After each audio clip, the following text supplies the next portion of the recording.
풍랑을 만난 배 위에서 사람들이 제비뽑기를 해서 뽑힌 요나를 물속으로 집어던집니다.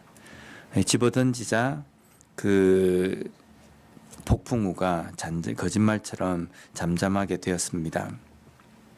근데 이것은 요나를 물속에 던졌기 때문에 폭풍우가 잠잠하게 된 것이 아니라 하나님께서 그 폭풍우를 잠잠케 하신 겁니다. 물에 던져진 요나를 마침 큰 물고기가 삼킵니다. 오늘 17절 말씀을 보면 여호와께서 이미 큰 물고기를 예비하사 요나를 삼키게 하셨으므로 요나가 밤낮 3일을 물고기 뱃속에 있으니라.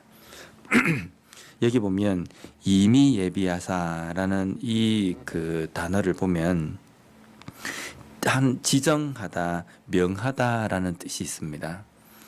이걸 직역으로 이렇게 쭉 이렇게 이야기처럼 이야기하면 요나가 그 배 위에서 던져짐을 당해서 바다로 폭 빠집니다. 그럴 때 하나님께서 큰 물고기를 지정을 하신 겁니다. 너 물고기들 많은 물고기들 중에 너가 여기에 딱 있다가 요나가 물속으로 탁 들어오면 너가 삼켜야 된다. 이야기식으로 이야기하면 이런 겁니다. 이미 예비하사라는 표현보다는 이미 예비하시다라는 이 뜻을 보면은 어떻게 보면 요나를 위한 배려처럼 보일 수 있지만 하나님께서 하나님의 주권으로 큰 물고기를 지정하셨다. 큰 물고기에게 명하셨다라는 표현입니다. 이 표현을 보고 우리가 그렇게 생각할 수 있습니다. 하나님께서는 폭풍우도 다스리시고 천지만물 모든 것들도 다스리신다. 그런데 비평학자들이 이 부분을 보면서 이 요나서의 이 부분은 허구다. 그냥 극적인 어떤 그걸 위해서 약간 동화적으로 표현한 것이다 라고 이렇게 이야기합니다. 왜 동화적으로 표현했다라고 이렇게 이야기하냐면 아무리 큰 물고기도 사람을 삼킬 만큼 크지는 않다라는 겁니다. 고래라 하더라도 목구멍이 작기 때문에 씹어서 삼키지 절대로 사람처럼 이렇게 큰 뭔가를 삼키지는 못한다. 그렇게 이야기를 합니다. 그런데 또 어떤 학자는 아니다. 상어의 종류 중에는 사람을 삼킬 만큼 큰 상어도 있다. 뭐 이렇게 이야기합니다. 어떻게 생각하십니까? 고래건 상어건 요나가 물속에 들어왔을 때 그 요나를 삼킬 만큼의 물고기, 현존하는 물고기가 아니기 때문에 절대로 이 일은 일어날 수 없는 것이 아니라 현존하지 않는 물고기라 하더라도 아니면 현존하는 물고기라 하더라도 하나님께서 하시겠다고 한다면 어떤 일이든지 가능하다는 겁니다. 우리가 성경을 보면서 야 이건 어떻게 이런 일이 일어날 수 있느냐라고 생각하는데 우리가 그렇게 생각한다고 한다면 어떻게 이런 일이 일어날 수 있느냐라고 만약에 딴지를 걸기 시작한다고 한다면 제일 먼저 걸어야 될 딴지는 태초에 하나님이 천지를 창조하시니라 이거부터 시비를 걸어야 되는 겁니다. 어떻게 이 땅이 창조가 될 수 있느냐 이거부터 시비를 걸어야 되거든요. 근데 성경 쭉 읽다 보면은 어떤 일이 일어나고 홍해가 갈라지고 하늘에서 만나가 내리고 이러한 것들이 지금 현재 일어나지 않는다고 해서 불가능한 일이 아니라는 겁니다. 왜냐하면 천지 만물을 만드신 하나님이 뭔들 못하시겠습니까? 요나가 물속에 들어갔는데 큰 물고기라 하더라도 어떻게 요나를 그냥 꿀꺽 삼킬 수 있느냐 이렇게 접근을 하기 시작하면 이게 요나서가 지어낸 허구 이야기, 동화와 같은 이야기로 생각할 수 있다는 겁니다. 또 어떤 신학자들은 그런 이야기를 하고 좀 이렇게 의문을 답니다. 요나가 물고기 뱃속에 3일 동안 들어갔다가 해변에 배 타지지 않습니까? 그런데 그 이후에 요나가 바다에 던져지고 난 다음에 일어난 일이 배 위에서 일어난 일이 무엇입니까? 선원들이 그것을 보고 여호와를 두려워하고 하나님 앞에 제물을 드렸다. 이 표현이 나옵니다. 아니 요나는 이미 바닷속에 빠져 있고, 그리고 선원들이 일어난 일은 배 위에서 일어난 일이고 이미 배는 가고 요나는 요나대로 물고기에 들어가 있고, 배에서 일어난 일을 어떻게 알 수 있느냐? 이건 허구다. 그런데 왜 허구가 아니냐면, 이 요나서는 요나가 지은, 요나가 저자라고 이렇게 알려져 있습니다. 하나님의 말씀을 기록할 때에 기록하는 저자들에게 성령으로 하나님께서 영감을 주시는 겁니다. 그래서 이 요나서를 적을 때에 요나가 물고기 뱃속에 들어가 있는 그 3일 동안 일어난 배 위에서 일도 성령께서 요나에게 말씀하여 주시고 어떤 일이 일어났는지를 알게 하신다는 겁니다. 왜냐하면 창세기의 그 시기부터 모세가 태어나기 전까지의 일도 하나님께서 모세에게 말씀하여 주셔서 창세기를 기록하게 하셨기 때문입니다. 하나님께서 이 물고기를 예비하셔서 요나를 삼키게 하십니다. 그리고 요나는 이 물고기의 뱃속에서 3일 동안 지내게 됩니다. 이 3일 동안 지낸 이 장면을 예수님께서도 인용하셨습니다.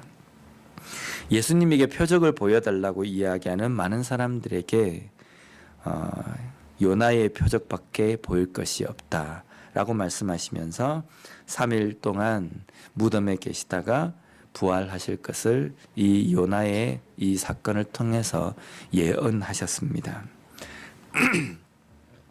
물고기 뱃속에 있던 요나는 그 3일 동안 하나님 앞에 기도합니다. 그 기도한 내용이 2장에 나와 있는 내용입니다.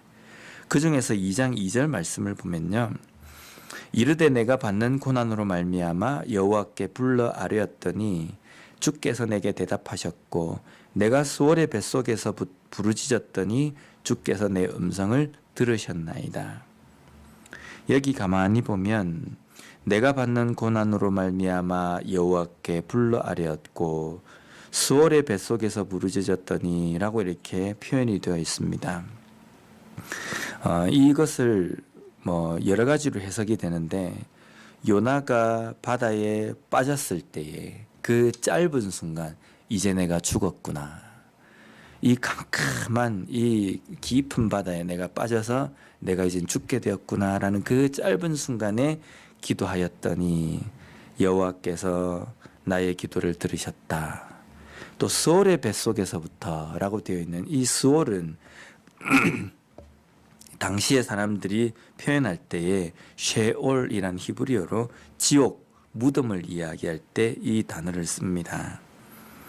근데 이것도 스올의 뱃속이라고 이야기하면 캄캄한 물고기의 뱃속을 이야기한다.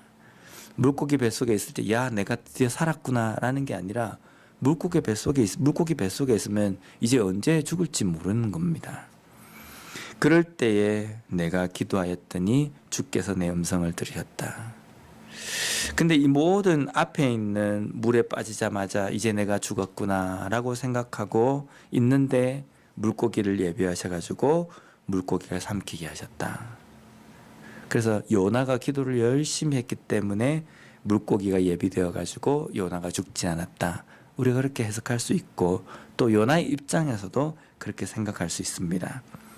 그런데 우리가 이 1장 앞절에서 우리가 볼 때에 하나님께서 물고기를 예비하실 때에 이미 예비하셨다라는 말씀이 있지 않습니까?